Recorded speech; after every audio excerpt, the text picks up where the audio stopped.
So through research, if anything, rather than being skeptical, my belief in the Quran and in the Prophet Muhammad, peace be upon him, became more and more grounded. Now, some people might argue, oh, but you know, because you come from a Muslim family, because you come from, that's why you do. But actually, I was very rebellious. If for me, the evidences didn't stack up, I would not be able to reconcile that with myself. I would not be able to do it.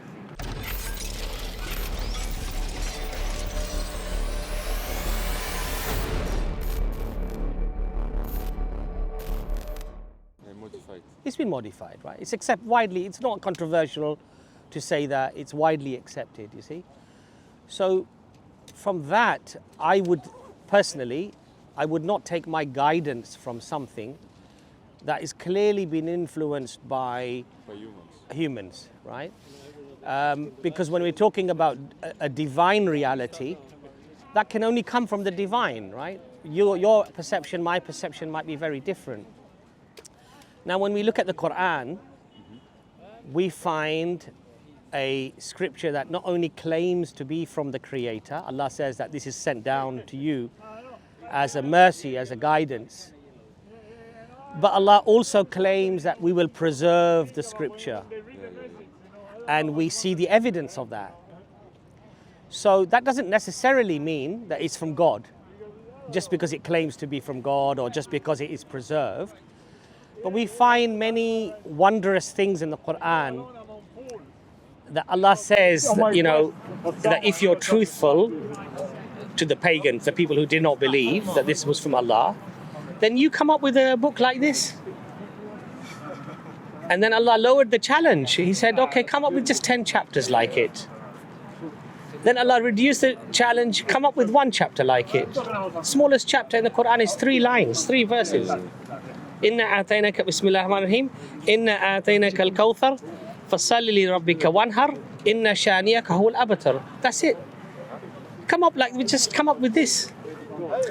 So what we see, and with so many other evidences, we see a claim, we see preservation, and we see remarkable things within the Quran that cannot be explained through human... by scientists or something like that. Right.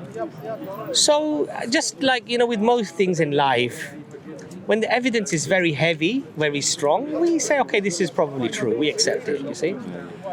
It's not about absolutes. It's not about people saying, oh, what's the absolute evidence that what you have is the truth? Life is not like this. You believe your father is your father, I believe my father is I never had any evidence to prove that he's my father. But there's enough reason to believe it, right? Because my mother says he's my father, because my uncle says he's my father, I look like my father, when you put all that together, alhamdulillah, you're convinced, yes, this is my father, right? The same thing with anything in life, you know. When the evidence is overwhelming, we should accept it. Because this is now a man and a woman who is going in a direction because of good reason. You know, they're using their logic, they're using their reasoning, powers of reason, and then they're coming to a conclusion based upon the evidence. And this is sensible, right? Generally, we are all very emotional beings. You know, but my family is Christian, or my family is Muslim, my family is Jewish, or they're Hindu. My culture is this. And often those are the reasons why people are stopped from accepting the truth, not because it's the truth, you see. Yeah. So do you have any sort of questions or concerns that you want to perhaps ask? Or No, but it's just I was here to listen like believer discussion, even Christian, Islam or anything, you know. Yes. But I have a proper question now. Yes. But Let me search. What's your name, by the way? Sorry. Alessandro. Abbas. You're from Italy, is it? Yeah, but I was born in Brussels. I live there. Okay. Nice to meet you. So sorry, go on. What was your question that you had? I don't have a proper question. Okay. So what I would say to you is that the proposition I've given you, is that seems reasonable? Does it seem fair? What I've said to you? Yeah. It seems reasonable, right? So this is why I would say to you, brother, that when you, if you truly want to find a source of guidance from the Creator, there is nothing in existence today that even comes close to Islam. Why? Because it's a complete way of life. What's good for you to eat, what's good for you to drink is mentioned in Islam.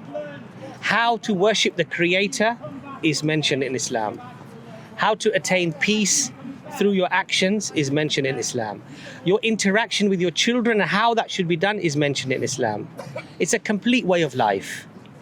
And alhamdulillah, the remarkable thing, praise be to Allah, the remarkable thing is, as society become more and more knowledgeable, we realize the ties of kinship, of friendship, of family ties, even though within a very ultra-liberal society, it tends to be a very fragmented societies. People are very selfish. They like to, you know, the son is 16, bye dad, nice to know you, thank you. You know, you did your bit, now I'm gonna go and lead my life, you know. But now with the social sciences and everything, we realize that actually this doesn't lead to a wholesome existence. But when we look at now Islam, we look at the codes of modesty, of decency, of decorum, of respect, of family ties, of how to treat your mother, how to treat your father. It's a complete way of life. And yes, we do find remnants of that within the Jewish faith. And yes, indeed, we do find remnants of that in the Christian faith, because we believe that those were guidances that came from Allah as well. We believe the Torah in its original form as it was revealed to Moses was from a divine source. Allah gave that to Moses as a guidance for the people. We believe that the words Jesus spoke were from God Almighty. He was given wahi, he was given revelation. But what we believe is what the Christians believe, that it's not preserved. They believe it as well. They accept it as well, right? So there's no matter of controversy here. And so what we're saying is that, look, there were a series of messengers, just as the Jews have stopped with Moses and the Christians have stopped with Jesus. Don't stop.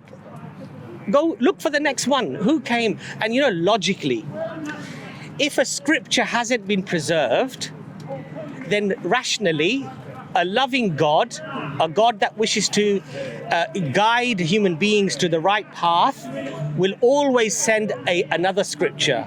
And ultimately, there has to be a scripture that God has to preserve. Otherwise, we've lost the guidance, right? And this is the Quran, alhamdulillah.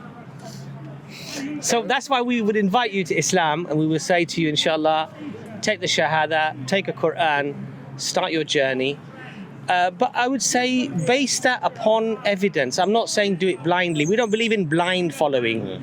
In Islam, there is this concept of aql and naql. Naql is to just do as you're told, and aql is to use your intellect. And knowledge. Knowledge, right? So why should I believe that this is from God? What is it that the Muslims are claiming is remarkable about this book? Why can it not be explained in any other way? And then once you've come to that reason, then you accept it, inshallah. Sorry, I have a question. What would you say, because he would come back and say, I'd have to study the Bible first. So what would you say to that? I would say there are certain truths about the Bible that are non-controversial, that don't require academia or deep study. Number one, does it claim to be from the Creator? There's no explicit claim that this book is sent down as a guidance to humanity and is from God Almighty. The Quran makes that claim. But the claim itself doesn't mean it's from God, so I'm not claiming that. Number two, is it preserved? It's very important. Because if God intended for you to attain guidance from the Bible, it would be preserved. A merciful God would give you the best possible ability, opportunity to be able to follow that guidance. But the very fact that it's not preserved, for me, I don't even need to, you know, some of the brothers, they like to quote this verse and that verse and this verse and that verse. What verses are you quoting? How do you know that Jesus said those things? We don't know. because the earliest copies of the Bible that we have don't agree with even what we have today. The manuscript evidence doesn't agree with one another. Even the way that the Bible was compiled, it's not a controversial issue, but these are possibly the words of Jesus, possibly the words of men, anonymous writers. We know that there's fabrication. There's people who've literally added verses that were never there. This is not controversial. This is Christian academia telling us that this is what's happened. Now, a rational person, does he now need to study the religion deeply? I would say he doesn't. Why doesn't he need to? Because studying the religion deeply will only uncover more problems, like the corruption that is open and common in the Bible. That does not mean to say that we say Christianity is false. We say that Christianity in its true form was never Christianity anyway. Jesus never called himself a Christian. This was a derogatory term that was used afterwards to describe Christians. Jesus did not say, I am a Christian, follow me. Yes? No, he never used that word. Jesus never called himself Jesus. Just think about that. Even the very name of Jesus, peace be upon him, he never called himself Jesus. Even the name hasn't been preserved. God, he never called God God. The name of God was never God. Even the name of God hasn't been preserved. Now you tell me what else has not been preserved. If you can't even preserve the name of God, preserve the name of Jesus, peace be upon him, what else has changed? So these are not things that I need to, as a Muslim, study deeply, because the Quran already says, it gives us a formula. It says, had this book come from anyone other than your Lord, surely you would have found in it much contradiction, error, problems. So Allah's giving you the formula. If you find lots of contradiction and a lot of error, it's not from God. Yes? And so these are not controversial issues. They don't require deep academia. It's just to be honest with oneself that yes, if a merciful God wants me to be guided, there has to be pure guidance. It can't be mixed up with all sorts of other things. And I think so the issue now is, as a Christian, I would say to myself, well, okay, if this hasn't been preserved, which other book claims to be from God? Which other man in history claimed to be for me, for all of humanity? And now I can test that claim. Let me test the claim. Why did the people believe in him as a prophet of Allah? Peace be upon him. What were the miracles? What miracles can I uncover today? What academia is there that has investigated some of those claims and produced, profound works in terms of providing evidence or weight or a body of evidence? And that's what I would do.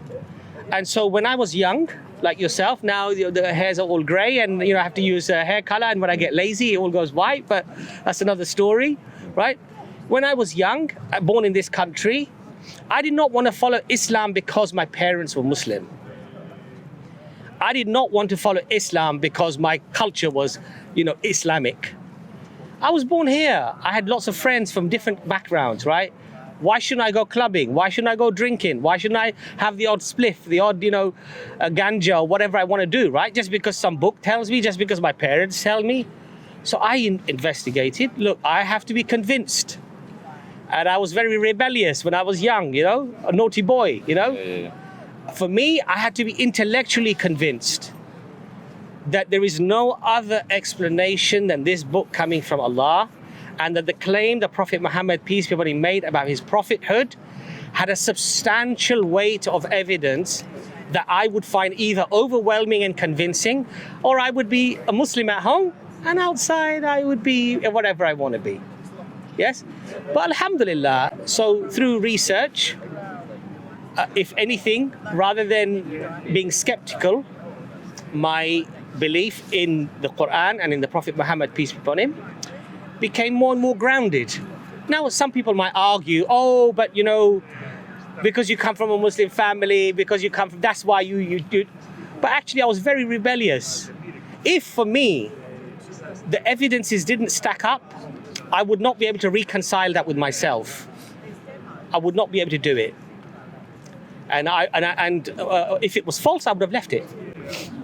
Because life's too short, right? Yeah. You want to have fun, right? You want to enjoy yourself. You don't want to be tied down to a religion.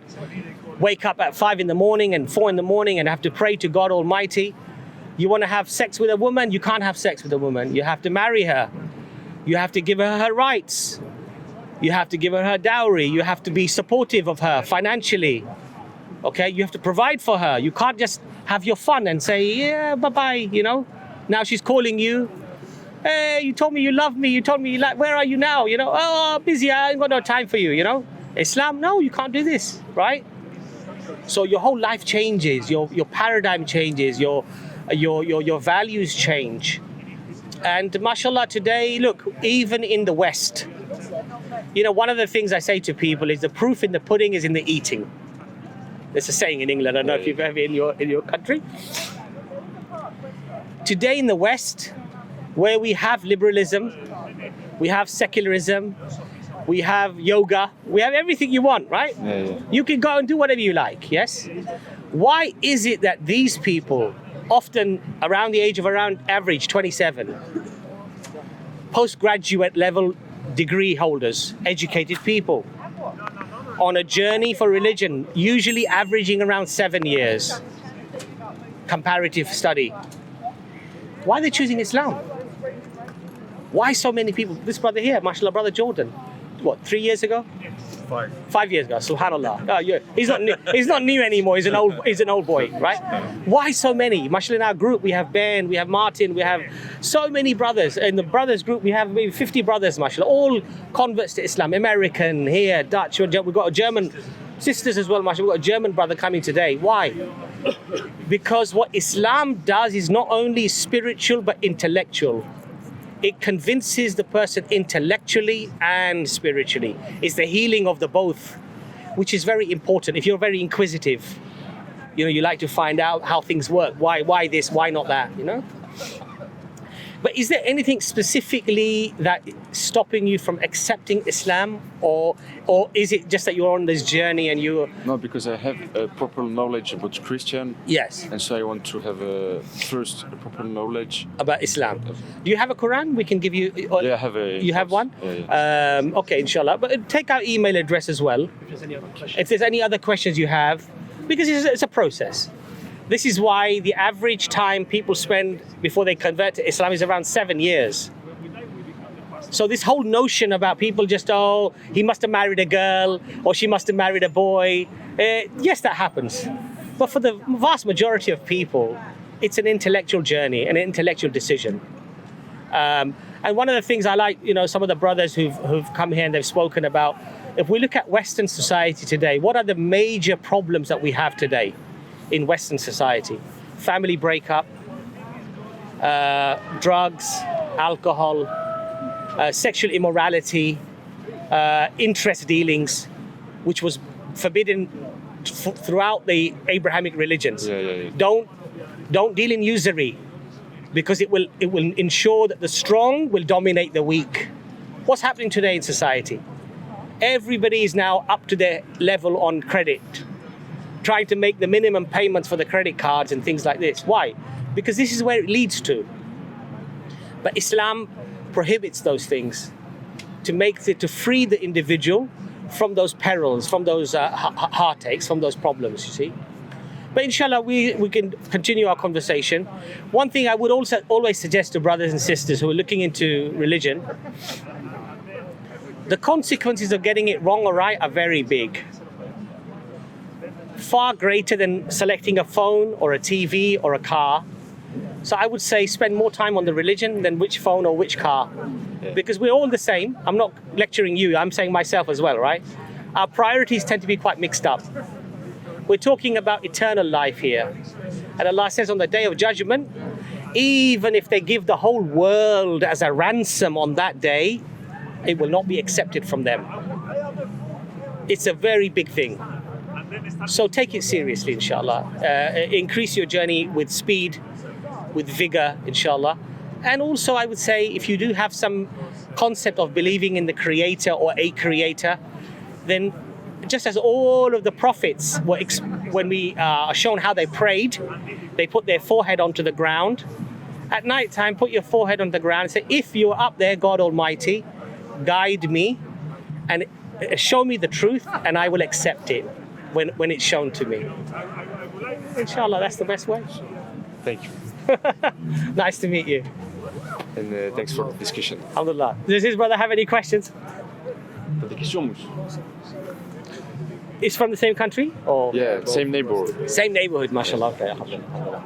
Sorry, I don't mean to cut Yeah, you no, off. go on. Just in answer to your question, in America, there's a department that looks out for the dollar, make sure it's not devalued and what have you. So what they do is they look for counterfeits. And they had the director on an interview on one of the Fox shows or what have you. And they said to him, well, your operatives must be a real nightmare for them to keep learning different counterfeits to be able to spot them. He said, we don't do that at all. What we do is teach them how to know or to find an original, a non-counterfeit. And then that way they can easily spot something that's counterfeit. That's a good analogy. So if you go and study the Quran, get to know it, then everything else you will be able to spot the holes in them immediately. Oh, just one thing. You know Malcolm X was a Muslim. Yeah, of course. Well, you got him under. I know, the banner probably needs to be correct. You know, one of the things I'd like you to have a look at if you have time is the works of Professor Raymond Feynman. Raymond Feynman. So this was a non-Muslim academic, and he studied classical Arabic as his major, okay? He now teaches in the Kuwait University. He actually teaches Arabic. American guy, white American guy, right? Somebody said to him that, why don't you look at the classical Arabic, rather than the poetry, look at the Quranic text. So out of interest, one thing I do admire Westerners is that they have interests that are, Asian people generally, doctor, accountant. Those are the two professions. You've got to become a doctor, you become an accountant, or businessman, right?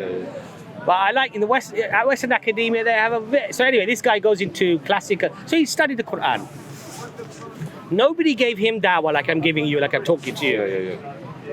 He looked for, there's certain patterns within texts that we find generally. It's rare to happen accidentally, but it does happen. And he looked at the structural elements of the language of the Quran. Now remember one thing, the Quran was revealed over 23 years. Many times the verses were revealed as a consequence of a question or something that happened. So an event might happen, and the Prophet would lower his head, he would lower his eyes, and he would just utter the verses relating to that particular event. The verses were not revealed in order. So chapter 2, which is 286 verses, was revealed over 10 years. The chapter itself was not revealed in order. So the Prophet would say, these verses go before those verses and after those verses. There were no verse numbers and there were no chapter numbers. And whilst that surah, that chapter, 286 verses was being revealed in what would seem like a random order of verses, other chapters were also being revealed simultaneously. What does Raymond Feynman find? A cohesive, complex structure of the language. So you have chiasm, parallelism, and concentrism, concentric patterns, ring formation. And he was so convinced that this would have been a struggle even with an exceptional editorial process, let alone being revealed like this, right? He accepted Islam. He wrote a book on the structural elements of the Quran. He found that this was a miracle for him. So that's just one out of, I could mention so many things, layers upon layers of evidence, that a man in a desert, known by the people for 40 years to be illiterate, over 23 years randomly gives verses, chapters and verses that are being revealed. It becomes one cohesive reading. According to this Quranic textual scientist, Professor Angelica Newith, that's the book that he wrote. So Angelica Newith, she says it's one one author. One author. Yeah. The whole Quran is one author. The language, the structure, everything, it points to one author.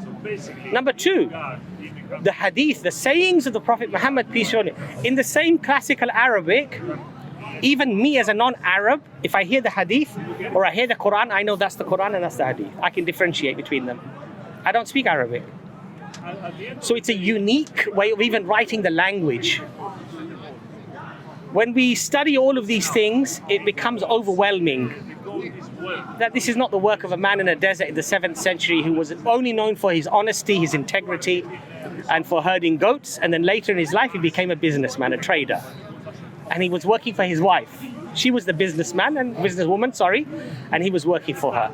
It doesn't fit logically. It doesn't fit rationally that the Quran says, and we have made it easy for you to remember. And today you have tens of millions of children. They've memorized the whole Quran. Every single word. And many of them, they don't speak Arabic. In fact, sorry to throw. In fact, if tomorrow they were to collect every single Quran from all over the world and put it in a big pile over there and burn it, we'd have the Quran back in 24 hours. It doesn't make any difference. It doesn't make any difference. Because there's at least 1 million people out there who know it off by So when I heart. talk about precision and memorization, I've seen it with my own eyes. You go to the mosque in Ramadan, when the Imam is reading the Taraweeh prayer, the long prayer at night time. If he makes a mistake of even a letter, there'll be at least 8 people, 10 people in the back that'll correct him. This tradition we have, lineage, we trace right back to the Prophet Muhammad, peace be upon him, who traces his lineage right back to Angel Gabriel, Jibreel alayhi salam, and that lineage is connected directly to Allah subhanahu wa ta'ala. Where in human history do you have multiple lineages, often ending up in different countries, that when they're brought back after centuries, they're completely fit. There's no errors along the lineages and things. You don't have this. We don't say that Muslims did this because we're so clever, we're so good. No, this is from Allah. This is purely from Allah. If it was down to us, maybe we would have changed the scripture like everybody else. No other religion. But the guarantee was given by Allah. We shall guard it from corruption. Allah will guard it. Not you will guard it. Allah will guard it. And alhamdulillah, so the evidence, you see, you start putting, now the evidence becomes so heavy that I think it's not reasonable to then just say, oh, it's just maybe this, it could be maybe just that, you know. It's not reasonable to come with that conclusion, I think. But as I say, please do contact us, and if we can help you in any way, but don't leave it too long. Like, there's no guarantee in life. Today I could be crossing the road, car hits me, finished, gone, death. And so life is short. But inshallah ta'ala, I can see that you have open mind and an open mind. And in Islam, Allah says in the Quran, there's no compulsion in religion. You can't force somebody. They have to internalize the message, digest the message, understand the message. Even the people at the time of the Prophet Muhammad, peace be upon him, not everybody accepted Islam immediately. It took people 10 years, some 15 years. They had to go through those internal demons, you know, they had to battle those internal demons. And then eventually, alhamdulillah, Allah had given them guidance and they were guided. So, but I would say don't take too long, inshallah. It was very nice to meet you. Thank you for your time and discussion. Very, very nice to meet you. Good luck.